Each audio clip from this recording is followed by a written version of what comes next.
اور کہا گیا کہ اللہ تعالیٰ نے ان پر کوئی ظلم نہیں کیا، کیونکہ اللہ کسی پر ظلم نہیں کرتا، انہوں نے خود اپنے نفسوں پر ظلم کیا، اور ان کا ظلم کیا تھا؟ اللہ تعالیٰ کی نافرمانی، اللہ تعالیٰ کے ساتھ شرک کرنا، الہ بنانا۔ مگر کیا ہوا؟ وہ الہ ان کے کام نہ آئے، انہوں نے اللہ کے عذاب سے، اللہ کی پکڑ سے ان کو نہیں بچایا۔ جن کو وہ اللہ کو چھوڑ کر پکارتے تھے، تو جب اللہ تعالیٰ کا حکم آیا، عذاب کا پکڑ ہوئی، تو کوئی بھی ان کو بچا نہ سکا۔ عبادت کا فائدہ تو یہ ہوتا ہے نا کہ آپ کسی کی رحمت میں آ جائیں، جس کی آپ نے عبادت کی ہے، آپ کو فائدہ حاصل ہو، عبادت سے آپ کو آرام ملے، سکون ملے، رحمت ملے۔ مگر جن کی انہوں نے عبادت کی، انہوں نے ان کو صرف کیا دی؟ خسارہ۔ کیا دیا؟ صرف تباہی، بربادی۔ اسی لیے یہاں پہ فرمایا گیا نا، اور نہیں انہوں نے زیادہ کیا انہیں سوائے ہلاکت کے، یعنی ان کی عبادت کرنے سے تو ان کے نصیب میں کیا ہوئی؟ صرف ہلاکت ہی ہوئی، دنیا میں بھی اور آخرت میں بھی۔ پھر اور آگے اللہ تعالیٰ فرماتے ہیں، اور اسی طرح پکڑ ہے آپ کے رب کی جب وہ پکڑتا ہے بستیوں کو جب کہ وہ ظالم ہوتی ہیں، بے شک پکڑنا اس کا دردناک ہے، شدید ہے۔ یعنی جو کوئی بھی ظلم کرے گا تو اللہ تعالیٰ اس کو اسی طرح پکڑیں گے، کیونکہ اللہ تعالیٰ ظالموں کو اسی طرح پکڑتے ہیں۔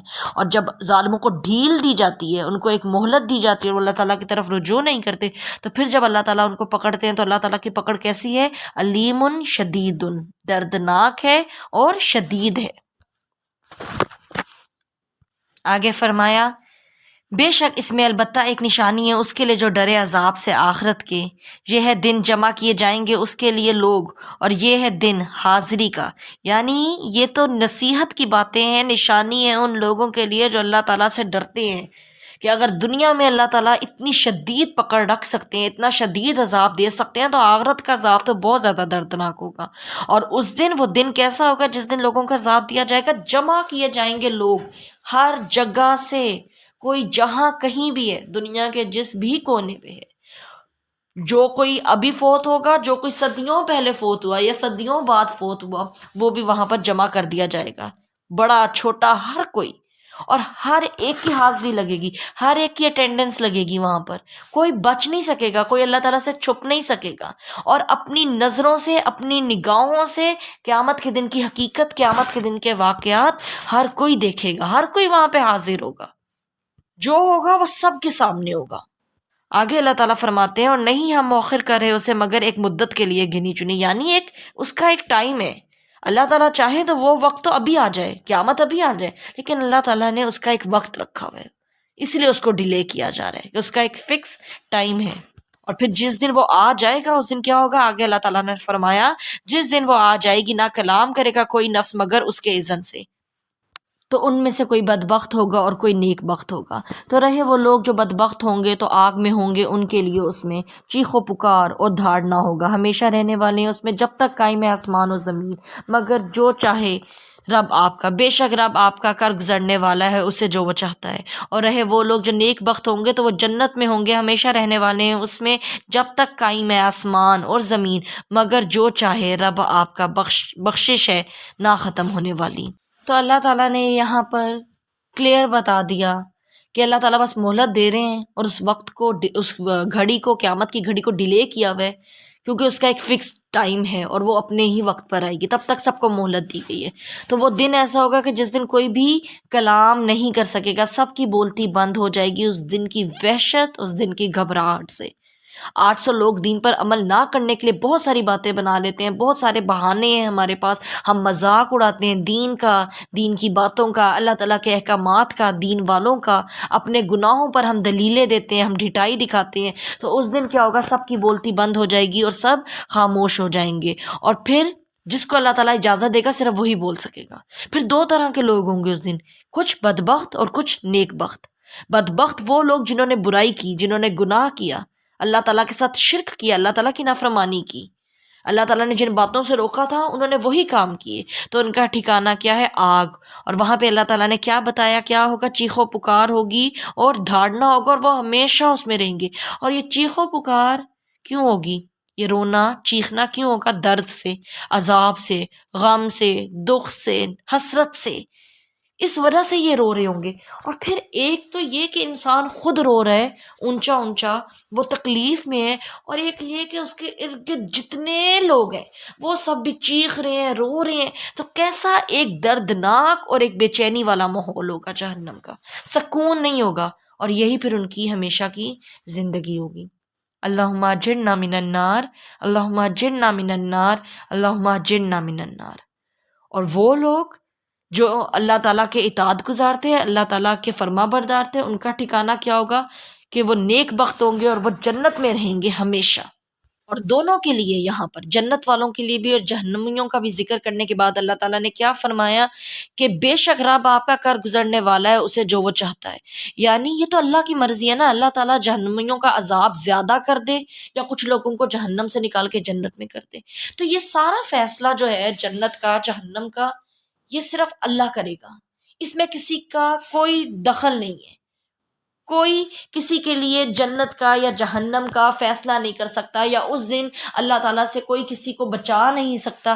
جس کے لیے اللہ نے جو فیصلہ کرنا ہوگا وہی فیصلہ ہوگا، جو اس کی مرضی ہوگی وہی ہوگا۔ سارا اختیار کس کے پاس ہے؟ اللہ کے پاس۔ اور پھر آگے اللہ تعالیٰ فرماتے ہیں پس نہ ہوں آپ شک میں اس سے جس کی عبادت کرتے ہیں یہ لوگ، نہیں وہ عبادت کرتے مگر جیسا کہ عبادت کرتے تھے آباء و اجداد ان کے اس سے پہلے، اور بے شک ہم البتہ پورا پورا دینے والے ہیں انہیں حصہ ان کا بغیر کمی کیے۔ آپ صلی اللہ علیہ وسلم کو کوئی شک نہیں تھا، ان کے ذریعے ہمیں بتایا جا رہا ہے کہ شک کرنے کی ضرورت نہیں ہے۔ جو گناہ کرتے ہیں کبھی بھی یہ نہ سمجھا جائے کہ وہ ٹھیک ہیں، شاید ہم غلط کر رہے ہیں، نہیں، ان کے پاس تو اس عمل کی کوئی دلیل ہی نہیں ہے۔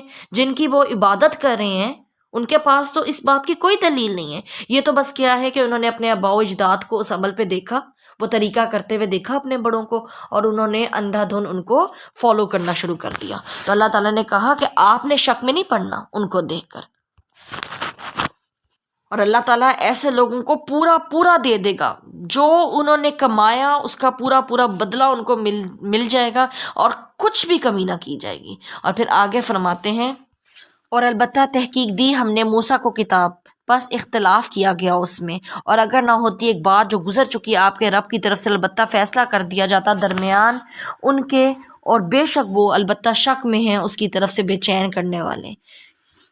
یعنی موسیٰ علیہ السلام کو کتاب دی گئی اور لوگوں نے اس میں اختلاف کیا، تو اللہ تعالیٰ نے بتایا کہ اگر نہ ہوتی ایک بات جو گزر چکی، یعنی اگر سزا کا جزا کا ایک وقت مقرر نہ ہوتا تو ان کو تو کب کی سزا دی جاتی۔ اور یہ جو کتاب میں اختلاف کرنا ہے نا، یعنی ٹیڑھا پن تلاش کرنا، اپنی مرضی کے معنی نکال لینا، اپنی خواہش کے مطابق بات کو چینج کر دینا، مطلب خود کو تو تبدیل نہیں کرنا لیکن قرآن کے معنی کو، اس کی تفسیر کو تبدیل کرنے کی کوشش کرنا، آؤٹ آف کانٹیکسٹ بات کرنا، یا آدھی آیت پڑھنا، آدھی آیت کو کوٹ کرنا اور پوری بات چھپا لینا، اصل معنی نہ بتانا، یہ ہوتا ہے کتاب میں اختلاف کرنا۔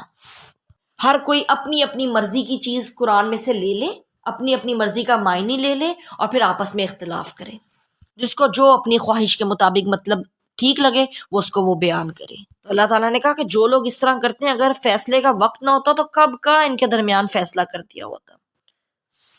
آگے فرمایا اور بے شک ہر ایک کو جب وقت آئے گا البتہ ضرور پورا پورا دے گا انہیں رب آپ کا ان کے اعمال کا بدلہ، بے شک وہ اس سے جو وہ عمل کرتے ہیں خوب باخبر ہے۔ وَإِنَّ كُلًّا لَمَّا لَيُوَفِّيَنَّهُمْ رَبُّكَ أَعْمَالَهُمْ، اور بے شک ہر ایک کو، کوئی بچے گا نہیں، everyone will be held accountable. کب؟ جب وقت آئے گا اور سب کو پورا پورا بدلہ دیا جائے گا، کیونکہ اللہ تعالیٰ خوب باخبر ہے اس سے جو ہر کوئی عمل کر رہے ہے۔ آج تو ہم لوگوں سے بہت ساری چیزیں چھپا لیتے ہیں کوئی عمل کرتے ہوئے، لیکن اللہ تعالیٰ ہر چیز سے باخبر ہے، اللہ تعالیٰ کو ہر چیز کا پتہ ہے۔ کوئی کالا ہو، گورا ہو، بڑا ہو، چھوٹا ہو، امیر ہو، غریب ہو، ہر ایک کو اس کے عمل کا پورا پورا بدلہ دیا جائے گا، کسی کو بھی چھوڑا نہیں جائے گا۔ جس نے نیک اعمال کیے ہوں گے اس کو اس کے نیک عمل کا بدلہ ملے گا، جس نے گناہ کی زندگی گزاری ہوگی اس کو اس کے گناہوں کا پورا پورا بدلہ ملے گا۔ بڑی تاکید سے یہ بات کی گئی ہے، لا یوفینہم، البتہ ضرور، اس میں تو کوئی شک ہی نہیں ہے، ہو کر رہے گا یہ۔ تو جو کچھ بھی ہم کرتے ہیں، اشاروں سے گناہ کرتے ہیں، بول کر کرتے ہیں، ہاتھوں سے کرتے ہیں، یا گناہوں کے بارے میں چلے سوچ پر تو پکڑ نہیں ہے جب تک وہ چیز عمل میں نہیں آتی، لیکن جو کچھ بھی ہم کر رہے ہیں نا وہ سب کچھ اللہ کی نظر میں ہے، اور اس ہر چیز کا ہمیں حساب دینا ہوگا۔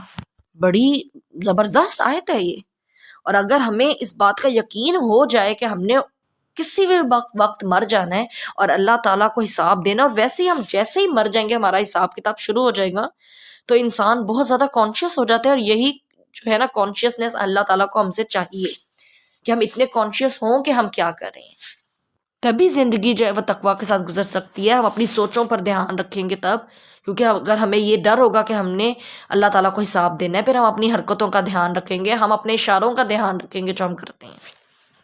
اور پھر آگے اللہ تعالیٰ نے فرمایا بس قائم رہیے جیسا کہ حکم دیے گئے آپ، اور وہ بھی جو توبہ کرے آپ کے ساتھ، اور نہ تم سرکشی کرو، بے شک وہ اسے جو تم عمل کرتے خوب دیکھنے والا ہے. کہ استقامت قائم کریں، اس طریقے سے استقامت قائم کریں جس طرح اللہ تعالیٰ نے حکم دیا ہے، اس طریقے سے ثابت قدم رہنا ہے، جم کر رہنا ہے. اللہ تعالیٰ نے جیسے کہا ہے بالکل اس طریقے سے اپنے عقائد میں، یعنی شرک سے دور رہنا ہے، توحید کا راستہ اپنانا ہے، عبادت میں اس کی پابندی، اور جس طریقے سے ہمیں عبادت کرنے کا حکم دیا ہے اخلاص میں. پھر اسی طرح اگر ہم دین کی خدمت کا کام کریں تو اس میں بھی استقامت سے. اور ایسے ہی آپ صلی اللہ علیہ وسلم نے کیا نا، پورا پورا حکم آگے پہنچایا، کچھ چھپایا نہیں، لوگوں سے ڈرے نہیں، حق کو حق بولا. اور یہی ہمارے لیے بھی ہے، اور یہ حکم پھر سب کے لیے ہے، صرف آپ صلی اللہ علیہ وسلم کے لیے نہیں ہے. جو کوئی پھر اس راہ پر چلنا چاہتا ہے اس کو استقامت قائم کرنی پڑے گی. اور پھر آگے جو یہ کہا گیا کہ نہ تم سرکشی کرو، یعنی حد سے نہیں بڑھنا، جس طریقے سے عبادت کا کہا گیا اسی طریقے سے کرنا ہے، اعتدال کے ساتھ.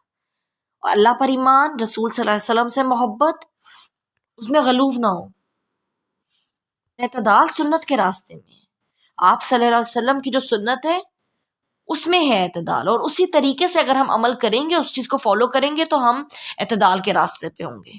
اگر ہم حد سے بڑھ جائیں گے، اس کے اندر اپنی مرضی شامل کر لیں گے تو یہ غلط ہے، یہ اللہ تعالیٰ کو نہیں چاہیے ہم سے. پھر آگے یہ بتا دیا کہ بے شک وہ اسے جو تم عمل کرتے ہو خوب دیکھنے والا ہے، کہ اللہ تعالیٰ دیکھ رہا ہے کہ تم کیا کر رہے ہو، اللہ کے حکم کے مطابق عمل کر رہے ہو یا نہیں. اور پھر آگے فرمایا اور نہ تم جھکو مائل ہو طرف ان کے جنہوں نے ظلم کیا، ورنہ چھو لے گی تمہیں آگ، اور نہیں ہوگا تمہارے لیے سوائے اللہ کے کوئی دوست، پھر نہ تم مدد دیے جاؤ گے. کہ اگر تم ان لوگوں کی طرف مائل ہو جاؤ گے، یا ان کا رویہ، یا ان کا طریقہ اختیار کر لو گے جو ظالم ہیں، جنہوں نے ظلم کیا، تو پھر تمہیں بھی آگ چھوئے گی. اگر کوئی ظلم کرنے والا ہے، شرک کرنے والا ہے، یا دوسروں کے ساتھ زیادتی کرنے والا ہے، اور انسان اس نے خود تو ظلم نہیں کیا لیکن وہ کسی ظالم کا ساتھ دے رہا ہے، مظلوم کا ساتھ نہیں دیتا، تو کیا ہے، تب بھی اس کو سزا ملے گی. کیونکہ جب آپ کسی ظالم کا ساتھ دے رہے ہیں تو اس کا مطلب کیا ہے کہ آپ نے حق کو چھوڑ دیا، تو پھر یہ تو استقامت نہ ہوئی. تو جب آپ استقامت پر رہ کر آپ نے عمل ہی نہیں کیا، استقامت نہیں رکھی آپ نے، کیونکہ پیچھے تو اللہ نے یہ حکم دیا، تو پھر آپ کو سزا ملے گی.